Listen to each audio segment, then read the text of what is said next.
L'exophtalmie est une protrusion du globe oculaire hors de l'orbite. Exophtalmie et proptosie signifient la même chose. Proptosie est habituellement utilisée pour décrire l'exophtalmie de la maladie de Basedow.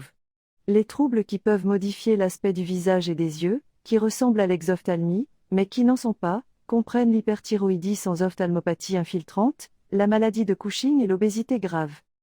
La cause la plus fréquente chez l'adulte est la maladie de Basedow, voir tableau certaines causes d'exophtalmie, qui entraînent un œdème et une infiltration lymphoïde des tissus orbitaires. La cause la plus fréquente chez l'enfant est la cellulite orbitaire. Les signes suivants doivent alerter. Douleur ou rougeur des yeux. Céphalée. Baisse d'acuité visuelle. Diplopie. Fièvre. Proptosie pulsatile. Proptosie néonatale. Examen complémentaire. Une exophtalmie peut être confirmée par une exophtalmométrie, qui mesure la distance entre le bord osseux externe de l'orbite et la cornée. Les valeurs normales sont inférieures à 20 mm chez les blancs et inférieures à 22 mm chez les mélanodermes. La TDM ou l'IRM des orbites sont souvent utiles pour confirmer le diagnostic et pour identifier les causes anatomiques d'une exophtalmie unilatérale.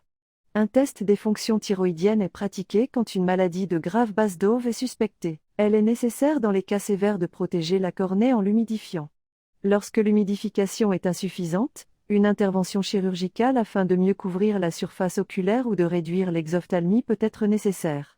Des corticostéroïdes par voie générale, par exemple, prednisone 1 mg kg par voie orale 1 fois jour pendant une semaine, puis en diminuant sur supérieur ou égal à 1 mois, sont souvent efficaces pour contrôler l'œdème et l'inflammation orbitaire due à l'ophtalmopathie thyroïdienne et aux pseudo-tumeurs inflammatoires orbitaires.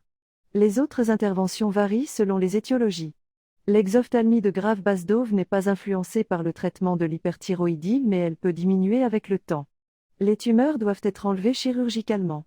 Une embolisation sélective ou, rarement, des interventions de piégeage peuvent être efficaces dans les cas de fistules artério-veineuses impliquant le sinus caverneux.